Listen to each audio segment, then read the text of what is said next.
여러분, 일본 부동산 시장이 수십 년간의 긴 잠에서 깨어나고 있습니다. 일본 부동산은 오르지 않는다. 이 공식이 드디어 깨지고 완전히 새로운 판이 짜여지고 있는데요. 오늘 바로 그 거대한 변화의 심장부로 들어가 보겠습니다. 바로 이 질문입니다. 30년이라는 잃어버린 시간을 보낸 일본 부동산 시장이 과연 정말로 긴 잠에서 깨어나 새로운 성장기를 맞이한 걸까요? 오늘 우리가 파고들 핵심이죠. 자, 그런데 이건 그냥 제 이야기가 아니고요. 오늘 분석은 이 분야 최고 전문가의 깊이 있는 통찰을 바탕으로 합니다. 바로 국내 1위 중소형 빌딩 자산관리 기업이자 해외 부동산 투자 자문 전문 기업이죠. 글로벌 PMC의 김용남 대표이사 사장님 칼럼을 기반으로 했다는 점 먼저 말씀드릴게요. 앞으로 우리가 함께 살펴볼 내용들입니다. 일본 경제의 근본적인 체질 변화부터 시작해서 오피스와 주택 시장에서 벌어지는 아주 흥미로운 현상들, 그리고 새로운 투자 공식과 잠재적인 위험 요소까지 이 5가지 흐름을 따라가다 보면 모든 그림이 명확해질 겁니다. 자, 그럼 첫 번째 장입니다. 모든 이야기의 시작점이라고 할 수 있죠. 바로 일본 경제의 체질 자체가 바뀌고 있다는 정말 엄청난 소식입니다. 와, 이 표현 한번 보세요.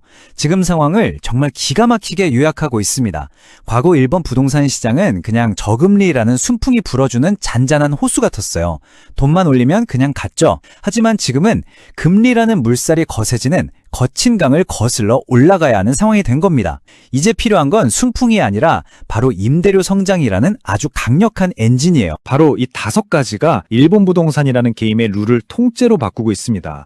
오랫동안 물가가 안 오르던 일본에서 드디어 인플레이션이 시작됐고 금리도 꿈틀대기 시작했죠. 근데 여기에 정말 심각한 문제가 뭐냐면 일할 사람이 없다는 거예요. 그러니 기업들은 임금을 올려줄 수밖에 없고 동시에 건설비는 하늘 높은 줄 모르고 치솟고 있습니다. 이 모든 게 맞물려서 과거와는 전혀 다른 시장을 만들어내고 있는 거죠. 자, 그럼 이런 경제 변화가 오피스 시장에는 어떤 영향을 미치고 있을까요? 이게 정말 재밌습니다. 도시마다 완전히 다른 세상이 펼쳐지고 있거든요. 이 표를 보시면 정말 극과 극이라는 말이 딱 맞습니다. 한쪽에선 후쿠오카랑 나고야가 재개발 사업으로 어마어마한 양의 새 오피스를 말 그대로 쏟아내고 있습니다. 그런데 다른 한쪽, 일본 제2의 도시인 오사카는요, 2026년부터 3년 동안 새로 지어지는 A급 오피스가 사실상 제로입니다. 한쪽은 공급 폭탄, 한쪽은 공급 가뭄, 완전히 다른 이야기죠. 아니, 잠깐만요. 상식적으로 생각해보면 공급이 이렇게 터지는데 왜 빈 사무실이 넘쳐나지 않는 걸까요? 이상하잖아요. 시장이 무너져야 정상 아닌가요? 그 비밀이 바로 이 질적 향상이라는 키워드에 있습니다. 쉽게 말해서 요즘 일본 기업들 최대 고민이 사람 구하기거든요. 그러니까 좋은 인재를 뺏기지 않으려고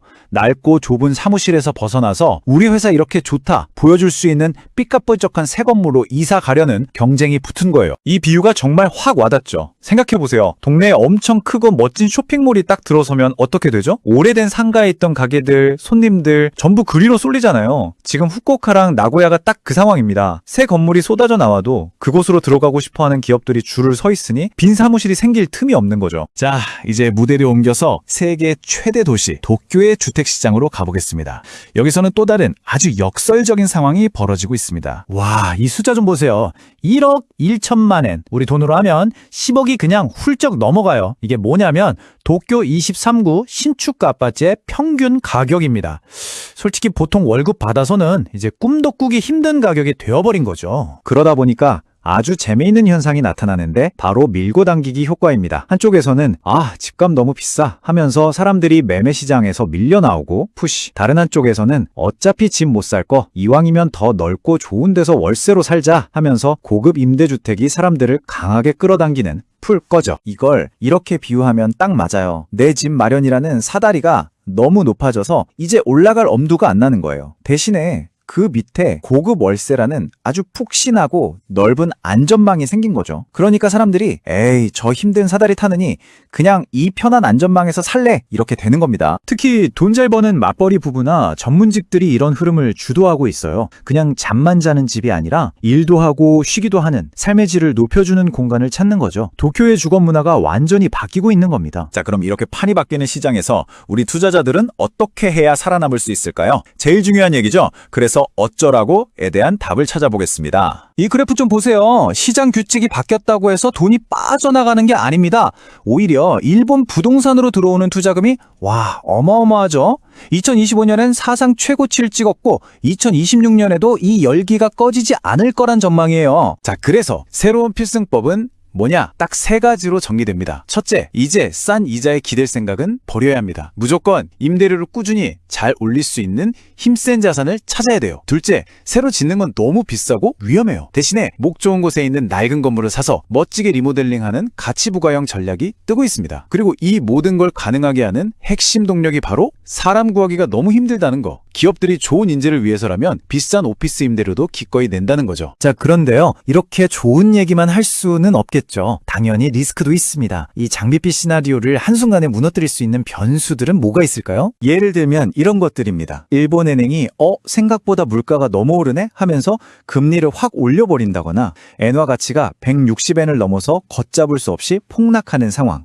아니면 전 세계를 이끌고 있는 AI 주식 시장이 갑자기 와르르 무너지는 경우도 상상해 봐야겠죠. 이런 변수들이 터지면 지금의 흐름이 언제든 바뀔 수 있습니다. 정리하자면 이렇습니다. 일본 부동산 시장은 디플레이션이라는 오래된 엔진을 버리고 임대료 성장이라는 아주 강력한 새 엔진을 달았습니다. 이건 분명해 보여요. 하지만 동시에 우리는 안개 속을 달리고 있죠. 글로벌 경제는 한치 앞을 내다보기 힘드니까요. 과연 이 새로운 엔진의 연료는 얼마나 오래 갈 수 있을까요? 어쩌면 이게 앞으로 우리가 일본 시장을 보면서 던져야 할 가장 중요한 질문일 겁니다.